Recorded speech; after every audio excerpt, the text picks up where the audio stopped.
humni addaa Tigraay karaa heera mootummaatii fi uummata giddu galeessa godhateen hojiitti bobba'uu qaba jedhame.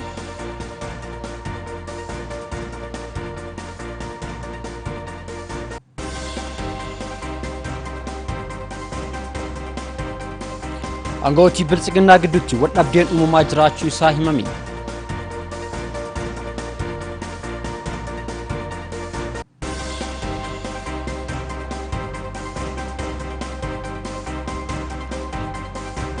Nigeeriyaatti hiriira balaaleffannaa poolisii irratti taasifameen lubbuun lammiilee 10 darbuu isaa Amnesty International beeksise.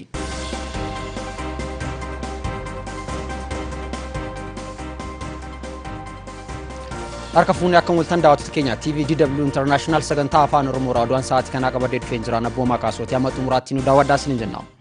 Humni addaa Tigraay marsaa lammaffaa kaleessa bifa ho'aateen bakka qondaaltonni olaanoo naannichaa itti argamanitti eebbifamanitti jiru. Pireezidaantiin naannoo Tigraay Dr. Dabratsiyoon Gabramikaa'el sirna eebbichaa irratti eebbifamtootaan ergaa baga gammadanii dabarsuun eebbifamtoonni lammiilee isaanii karaa heera mootummaatii fi uummata giddu galeessaa godhateen tajaajiluu akka qabanis ibsanitti jiru. Ergaa lamgisheen dabalatisaa qaba. Miseensonni humna addaa Tigraay kaleessa bifa dammaqina qabuun marsaa lammaffaaf eebbifamanii jiru.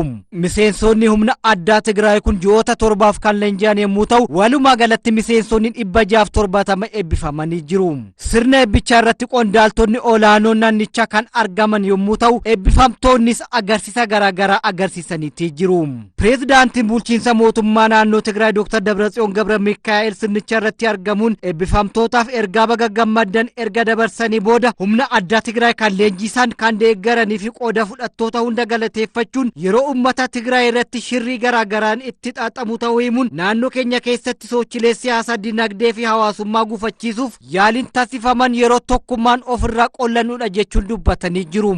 Ashhaat ayyaataatkum tasawwi'umin akkalan godiloom darraaqaጾም መሰል ዓርሲ ውሳንን ምሕደራን ህዝቢ ንምኹላፍን አሃዳዊ መግዛእቲ ዳግም ህይወት ክዘርእን ናይ ውሽጥን ናይ ደገን ሓይልታት ተኣሳሲሮም ትግራዋይ ርእሱ ወኒኑ ክኸይድ ትሕቲ ሰብ ክኸውን ክእልሑ ሽርሕታትን ስጉምታትን ኣብ ልዕሊ ህዝቢ ትግራይ ኣብ ዝትግብርሉ ህዝብና ከንበርክኹ ከብርሱ ኣብ ዝረባርበሉ እዋን ኢኹም ናብ ሓይሊ ፀጥታ ትግራይ ትሕወሱ ዘለኹም uummata keenya jilbeeffachiisuuf yeroo jarri duula shiraa taasisaa jiran kanatti gara humna nama Tigraayitti makamtaniiti jirtu. Uummanni Tigraay fi mootummaan Tigraay ni fooyya'a jedhee ni darba yaada jedhu qabatee shirri irratti xaxan garuu ammas itti fuufaa jira. Naannoo keenyatti sochiileen siyaasaa kan diinagdee fi hawaasummaa gufachiisuu fi darbanii ammoo mirga isaa dhiibuu fi yeroo yeroodhaan shira xaxamu qolachuun nageenyaaf tasgabbiin uummata keessanii akka milkaa'u hamilee ol aanaadhaan akka qabsoottan itti gaafatamummaa seenaa qabeessa kana baattaniiti jirtu. Humni isin weerara jedhee yeroo hunda faaggaa afuufu kan dhaadhessitoota sirna mootota duraanii san ofirraa qolachuu fi nageenya uummata keessanii eeguun haala kamiyyuu keessa taatanii heera mootummaa fi uummataa fi hajajamaa taatanii uummata giddu galeessa godhattanii akka hojjettanii fi nageenya akka mirkaneessitan komaandoon Tigraay itti gaafatamummaa guddaa isinitti kennineeti jirra. ሰላምን ደህንነትን ህዝብኩም ውሑስ ንኸውን ብዝለዓለ ውፍይነትን ሓላፍነት ክትጋደሉ ታሪካዊ ሓደራ ተሸኪምኩም ኣለኹም። kana malees humni addaa kun nageenya uummataa karaa heeraa mootummaa fi uummata giddu galeessa godhateen hojjechuu akka qabuu fi humna kamiyyuu kan uummata Tigraay jilbeeffachiisuu barbaadu akka ofirraa facciistan abdii olaanaan qaba jechuun Dr. Dabratsiyoon Gabramikaa'el ibsanii jiru. ጎብጦኩም የናለ ወጋ ጸብሐ ዝፍክር ጥሩምባ ዝነፍሕ ዘሎ አሃዳዊ ሓይልን ካልኦት ንምምካትን ሰላም ህዝብኩም ምሕላው ኣብ ዝኾነ ይኹን ኩነታት ንህዝብን ሕገ መንግስትን ተኣዘዝቲ ኮይንኩም ንህዝቢ ማእኸል ጌርኩም ክሰርሑ ገበን ክትከላኸሉ karaa nagaan siyaasa aroomeen seeraan sirnaan mariin rakkoo siyaasaa haa hiiknu jecha tuffii mirga uummata Tigraay fi irra ajjechuu fi kan dhufu humna kamiyyuu ofirraa faccisuu fi murannoo kaayoo fi qophaa'ummaa ol aanaadhaan akka itti gaafatamummaa keessan baata abdii guddaan qaba. ህዝባውነት ናይ ዕላማ ጽንዓት ተወፋይነት ድልውነትን ዓቕምኩም ብቐጻለ ማዕቢልኩም ሓላፍነትኩም ብዝለዓለ ህዝባውነት ክትፍጽሙ ታሪክ ከም ትሰርሑ ሙሉእ እምነት ኣለኒ። Qondaaltonni olaanoon biltsiginaa mormii uummataan isaan mudateen waldiddaa gidduu isaaniitti uumamaa dhufuun duula walirratti banuu eegaluu isaanii himameetti jira. Burumashii waan giddeeffate qaba. Karaan sobaan dabaran duubarra deebiif nama rakkisaan mammaaksa Oromooti. Oromoon waa malee hin mammaaku. Bilxiginnaan gosee fi galma dabaaf cubbuu namoota muraasaan karoorfaman ijaaruu fi dantaa garee muraasaa kabachiisuuf jettee halchaa fi fedhii uummattoonni Itoophiyaa gatii jabduu itti kafalan lafa buuchee arraba sobaa mi'eeffattee isin ceesisna isin ijaarra jechuun uummata biyya tanaa sobaa turteeti jirti. Warra soba isaanii kana yeroodhaan irratti bare kan kumaatamaan lakkaaman kaan ajjeeftee warra ajjeechaaf ittiin mijatiin ammoo mana hidhaatti galchite. Warra sobni isaanii kun hin galiniif ammoo hedduu isaanii miseensaa fi qaama ofii godhatte imaluu eegalte kunoo waggaa 3 guutii isaa fi afaanii fi funnaan bira geetteeti jirti. Imalli bilxiginnaa shiraaf shirriin guutame kun ammoo lammiilee qaqqaalii biyyattii hedduu galaafate kan kumaatamaan lakkaawaman hedduu ammoo yakka tokko malee dabaa fi cubbuun mana hidhaa keessatti ko'oomsaati jirti. Adeemsi bilxiginnaa kan uummata ganee galma rakkinnaa ijaaruuf eegalame ammoo qondaaltota quuqama sabaa qaban kan akka Dr. Kabajaa Obbo Lammaa Magarsaa, Aadde Xayibaa Sanii fi Dr. Milkeessaa Midhaagaatiin jibbatamee akka turee fi bilxiginnaan garuu akka waan hayyoonni kunniin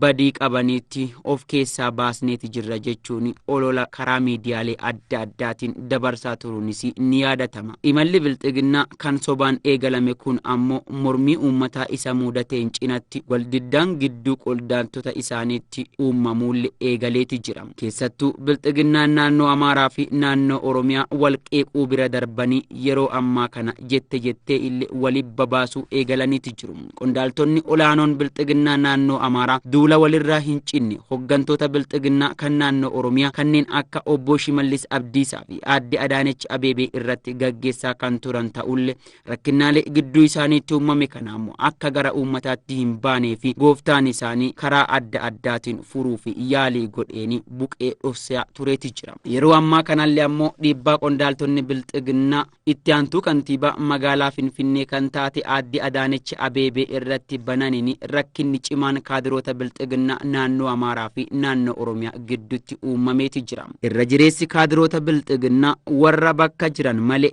bakka ga'uu fi deemaa jiran hin tilmaamne ta'uu irraa kan ka'e warri iddoon itti adeemaa jiran fageenyarraa itti mul'atte waldiddaa uumuun duula walirratti banuu eegalaniiti jiru. Ta'us garuu akka keessa beektonni jedhanitti bu'uurri waldiddaa kaadiroota bilxiginnaa naannoo Amaaraaf naannoo Oromiyaa dantaa uummata Oromoo fi yookiin ammoo kan uummata Amaaraatiif adoo hin taane fedhii iddoo aangoo akka ta'ee fi amma ammoo garaagarummaan yaadaa fi ilaalchaa gidduu jara lamaaniitti uumamaa dhufuu keessa beektonni dubbataati jiru. Qondaaltonni bilxiginnaa naannoo Amaaraa muudansa itti aantuu kantiibaa magaalaa Finfinnee irratti jibba qabaachuu fi gara dhumaa irra ammoo dhiibbaa gochuu eegaluun isaaniitiin bilxiginnaan naannoo Oromiyaa ammoo dhimma hidhamtoota siyaasaa Oromoo irratti ilaalcha bilxiginnaa naannoo Amaaraa qabdu faallessuu eegaluun wal qabatee suuraa waliin ka'uu irrallee haga of qusatanii oolanii bubbulaniiti jiru. Keessattuu qondaaltonni bilxiginnaa naannoo Amaaraa itti kantiibaa magaalaa Finfinnee Aadde Adaanech Abeebee yakka malaamaltummaatiin kan himatan yoo ta'u bilxiginnaan naannoo Oromiyaa ammoo ta'e jettaniituma fedhii magaalaa Finfinnee irraa qabdan milkeeffachuu fi duula karaa miidiyaaleetiin itti bantan jechuudhaan waldiddaan cimaan keessoo isaaniitti uumameeti jira. Waldiddaan isaan mudate kun ammoo garaagarummaa miseensota bilxiginnaa hedduu biralleetti uumaa dhufeeti jira. Hoggantoonni bilxiginnaa naannoo Amaaraa fi naannoo Oromiyaa ammoo gaafa gorsaan ol aanaan Abiyyi Ahimad pirezidaantii Isiyaas Afoorqiin Itoophiyaa daawwatanii suuraa waliin ka'uu dhabuun isaanii ammoo rakkina cimaa ta'e furmaata mootii isaanii irra barbaadaa akka jiru keessa beektonni himaati jiru. Miseensonni ABO Koonyoo biyya Misir magaalaa Kaayiroodhaa walgahii taa'uudhaan dhimma mootummaa ce'umsaa dhaabuu irratti mari'achuun akka mootummaa ce'umsaa biyyaalessaa Oromiyaa dhaabbatu waan dandeenye hundaan cinaa dhaabbachuudhaaf murteessineerra jechuun ibsaa ejjennoo abbaa qabxii 5 baasuun beeksisanitti jiru. Kaalid Abdulfattaa dabalsa qaba.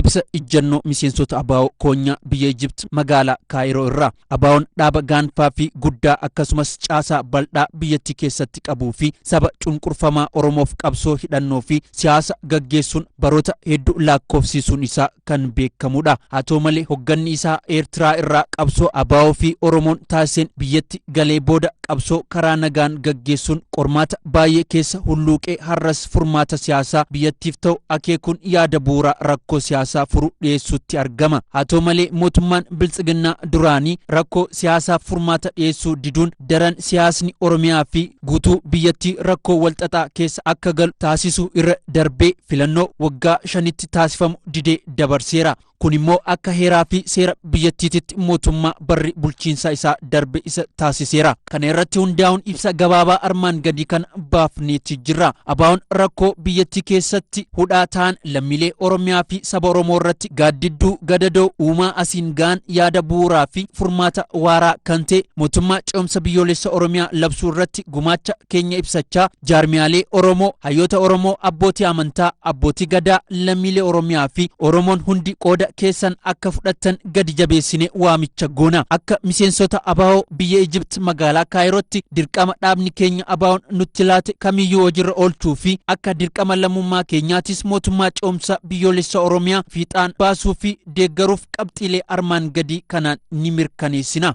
Tokkoffaa mootummaa ce'umsaa biyyoolessa Oromiyaa ABO'n labse cinaa dhaabbannaa waan humna keenyaatiin kallattii hundaan ni deeggarra. Lammaffaa akka miseensa ABO'tti mootummaa ce'umsa biyyoolessa Oromiyaa akkan milkaa'uuf hawaasa Oromoo fi deeggartoota qabsoo bilisummaa Oromoo hundaa ni hubachiifna. Sadaffaa lammiilee Oromiyaa akka mootummaa ce'umsa biyyoolessa Oromiyaa isaan hammatuu fi mirga isaanii tiksuu danda'uu fi nageenya isaanii wabii ta'uu ni hubachiifna, irrattis ni hojjenna. Afuraffaa jaarmiyaalee Oromoo fi saboota cunqurfamoonni hundi akka mootummaa ce'umsa biyyoolessa Oromiyaa faana hojjetanii fi deeggaran dhiibbaa ni goona. Shanaffaa qeerroo bilisummaa Oromoo fi koree qindeessituu hiriira deeggarsa mootummaa ce'umsa biyyoolessa Oromiyaa karaa dandeenyuun cinaa dhaabbannee akka akeekni ABO galma ga'uu fi mootummaa ce'umsa biyyoolessa Oromiyaa dhaabbatu ni hojjenna. Mootummaa ce'umsa biyyoolessa Oromiyaa nagaa fi tasgabbii lammiilee Oromiyaa fi saba Oromoo hundaati. Injifannoon uummata Oromoof ibsa ijjannoo miseensota ABO koonyaa biyya Egypt magaalaa Kaayiroo irraa.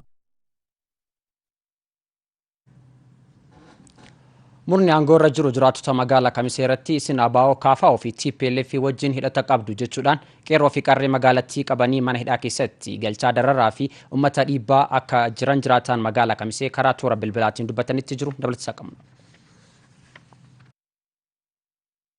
Beedhaa guddaa jira amma fakkeenyaaf magaalaa Kamisee irraa namni Hasan Hussein jedhamu dargaggoodha.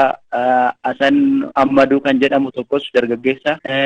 Caffaa kanarraas akkasuma Dawwee Harawaarraas namoota hedduudha torbee kana keessa kan hidhame.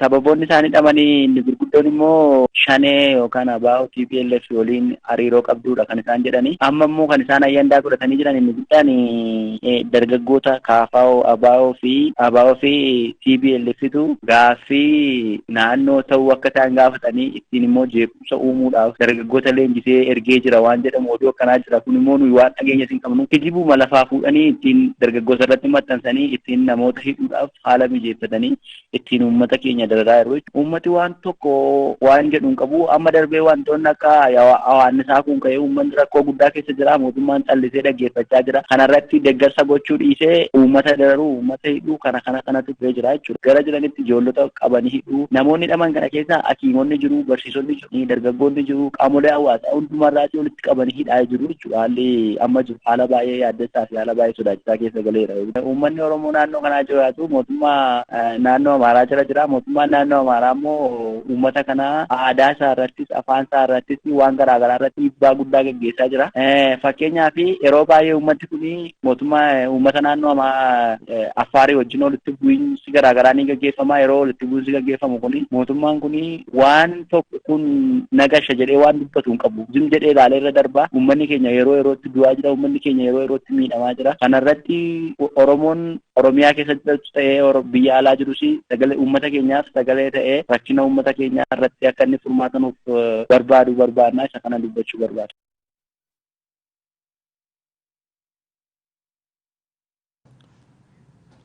Maqaa paartii Biltsiginnaan Oromiyaa fi aangawoota Oromoo paartii kanaa ta'uun kaasuun akkasumas sababa kanneen afaan Oromoo haasaaniin paartiin uummata Oromoo hin filamnee fi uummata Oromoo bakka bu'uu hin danda'u uummata Oromoo irratti fe'uu fi addummaa babal'isuuf hojjetamaa jira jechuun beektuun siyaasaa fi bulchiinsaa kan ta'an obbo Raggaasaa Oljiraa fi obbo Dajanee Tasammaa turtii keelloo miidiyaa irratti taasisaniin ibsanitti jiru. Biinaam Gaaddisaa immoo dabalata qaba.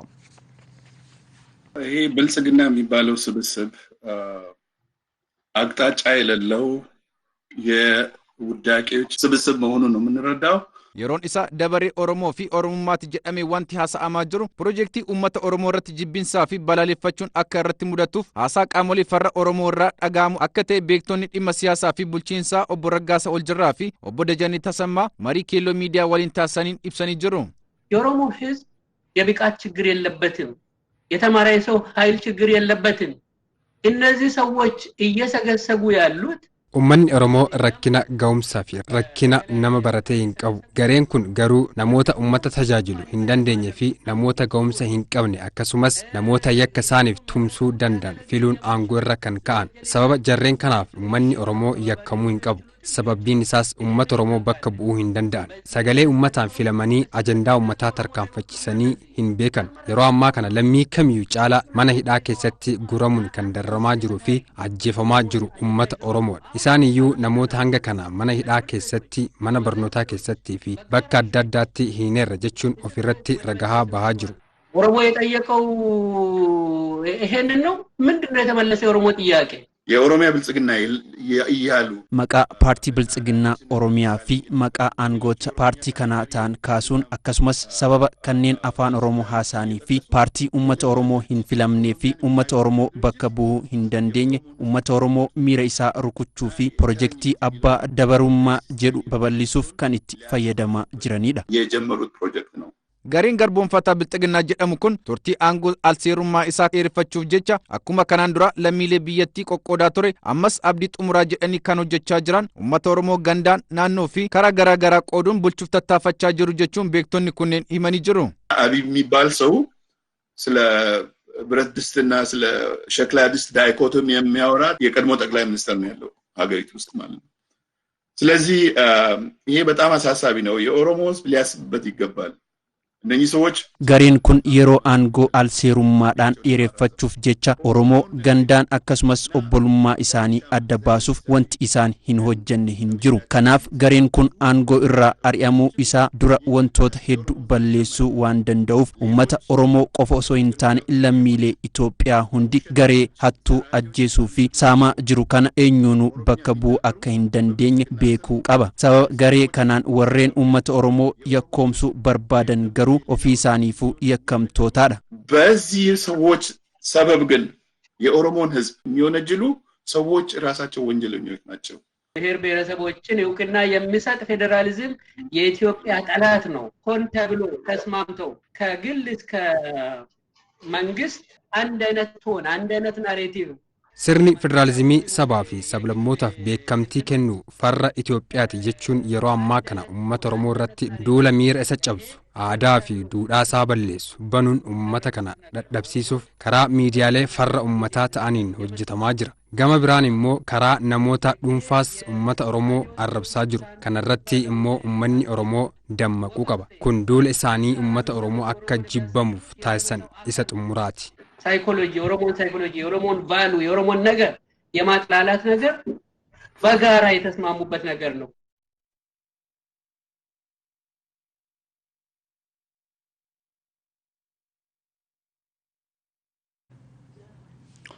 yeroo ammaa kanatti balaa hoomaa hawaanisaa godina Harargee lixaa magaalaa Asaboolitti akka babal'ataa jiruu fi gamaa qaama seera alaatiin aangoo qabateetti jiru ammoo deeggarsa tokkollee argataa kan jiru jiraattonni godina Harargee lixaa magaalaa Asabootti toora bilbilaatiin yaada isaanii ibsaniitti jiru.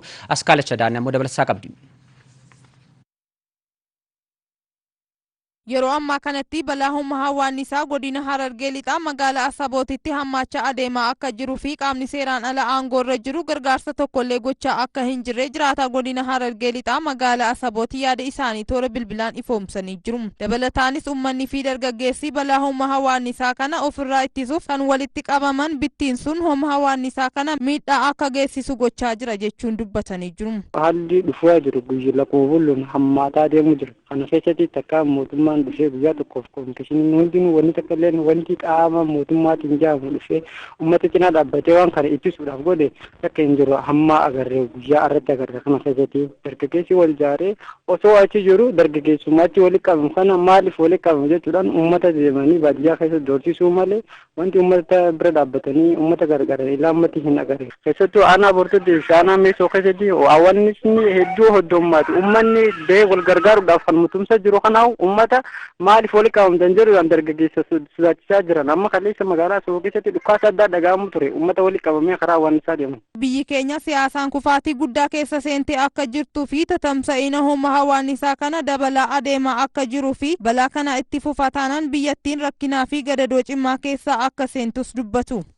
Walumaa galatti biyya tana keessatti agartee humna hawaannisaa wal qabatee biyya tana keessatti gama biraatiinis miidhaa hedduu qabdi biyyi tun garuu har'a dabree humna hawaannisaa kun biyya tanatti dhufee naannoo takkatti babal'atuun isaadha hedduu biyya tanaaf rakkisa uummata biyya tanaaf rakkisa tokkoffaan biyya tana keessatti jalqabumaa humna wanni siyaasaatiin biyyi tun kufaatii keessa galtee jirti karaa jiguu keessa galtee jirti as garagalee hawaannisni gaafa biyya tana keessa qabatu beelaan gana biyya tana beelaan saaxiluu malee biyyi tun carraan isiin qabdu takka hin jiru. Akkuma amma hawaasni dhufee naannoo takka irratti deemuu jiruuti waan kana bikka jirutti amma dhaqqabuu baanaan biyyi tunii fi uummanni biyya tanaadha kufaatiin taaneef beela isa mallee itti mudata agartee garuu kana ka godhuu qaba agartee uummanni waan danda'u wal bira dhaabbatee wal gargaaruu jira. Uummata irraa wanni hafe waan takka hin jiru. Uummanni guyyaan bahee boo'uu jira waan isaa keessatti waan ofirraa ittisu dhabe garuu kana ammoo mootummaan callisee taa'ee ilaalu jira. Uummanni beelaan saaxilamuu dura sa'aan inni silaa waan inni itti nyaatee oomisha isaa harkachuu danda'u sa'a kana hedduu rakkisaadha agartee garuu haala kanaan babal'atee naannoo itti dhaqqabuu jiru itti dhaqqabe taanaan hedduu biyya tana beela hangana hin jaamne akka naannootti osoo hin ta'in akka biyya tanattiif gaanfa Afrikaatiif illee hedduu rakkoo ta'uu danda'a. Uummanni humna hawaannisaa kana ofirraa ittisuuf yaalii garaagaraa akka taasisee fi gargaarsi qaama aangoorra jiruun taasifamuu akka qabus ergaa isaanii dabarsanii jiru. Dhaabbanni falmaa mirgaa namoomaa Amnesty International Naayijeeriyaa keessatti gocha dhala namaa gareen poolisii biyyattii SARS badii uummata irratti fudhatu akka dhaabbatu gaafatanitti jiru. Hiriira balaaleffannaa magaalota biyyattii keessatti ta'een lubbuu lammiilee nagaa 10 yeroo darbu kumaatamatti kan lakkaa'aman ammoo miidhamanitti jiru. Dabalataa qabna. Naayijeeriyaan hiriirtonni kumaatamatti lakkaa'aman yoo madahan kumaatamatti kan lakkaa'aman ammoo hidhamanitti jiru. Lubbuun namoota 10 ajjeefametti jira jedha Amnesty International. Humni addaa Naayijeeriyaa sodaachisaadhaa fi reebichaan shira lammiilee hiriira nagaa irratti gahaatti jiruun Amnesty International akka dhaabus gaafateetti jira. Akka gabaasa Amnestiin guyyaa kaleessaa baasetti lammiileen Naayijeeriyaadhaan gochaa gara jabeenyaa poolisootaa fi malaamaltummaan mormuudhaaf bayan irratti tarkaanfii fudhatameen lubbuun lammiilee nagaa 10 yeroo darbu kumaatama immoo mana hidhaatti jiru jedha. Onkololeessa 8 bara 2020 irraa eegalee lammiileen Naayijeeriyaadhaan karaa irratti ba'uudhaan kutaalee bulchiinsaa 21 keessatti reebichaa fi ajjechaa akkasumas haqummaa kan gaafataa turan ta'us qaama poolisii Special Anti-Robbery Squad SARS jedhamuun kan yakka nageenya Naayijeeriyaa ittisuudhaaf jedhamee hundaa'een lammiileen mirga namoomaa sarbamaa akka jiru ibseetti jira. Osijaan Ojihang Director Amnesty International damee Naayijeeriyaati. Akka jedhanitti humni poolisiidhaan bishaan gaazii summaa fi hidhannoo guutuudhaan lammiilee nageenyaa irratti raawwataatti jiru gocha mirga dhala namaa cabseedha sila ta'ee fi poolisoonni seeraaf bitamuudhaan hiriira lammiileen geggeessan akka irratti dhiibbaan goones gaafatanitti jiru. Itti dabaluudhaanis bulchiinsi Naayijeeriyaadha fedhii uummatootaa fi mirga walabummaa lammiileessaa akka kabajus gaafateetti jira. Kanuma hordofuudhaan ittaanaa pirezidaantii Naayijeeriyaadha Yaamii Osinjoon karaa toora Tiwiitarii isaanii irratti ibsa kennaniin pirezidaantii isaanii wajjin ta'uudhaan qaama poolisii SARS guutumaan guutuutti kan deeggamuu fi qaamota yakka keessatti hirmaatanis hojiirra dhaabuuf qophii ta'uu isaanis ibsanii jiru. Akka gabaasaa ministeerri jedhutti qaamni SRC jedhamu bara 2016 fi bara 2014 Naajeeriyaa keessatti gocha seeraan alaatiin ajjechaa fi yakkamaa ta'etti itti fufeetti jira. Gabaasaa ji'a darbee bara 2020 baaseen ammoo SRC ammas yakka dhala namaa raawwachuusaa itti fufuus ibseetti jira. Walumaa galatti bulchiinsi Naajeeriyaadhaa seera idil addunyaadhaa kan United Code of Conduct jalatti qophaa'e kabajuudhaan mirga dhala namaa fi mirga lammiilee isaaniitti akka eegus gaafateetti jira. Hiriira nagaatii fi mirga dubbachuu akkasumas ajjechaa fi itti fufiinsa gaazexeessota Naajeeriyaa keessatti ta'us akka dhaabbatus gaafateetti jira.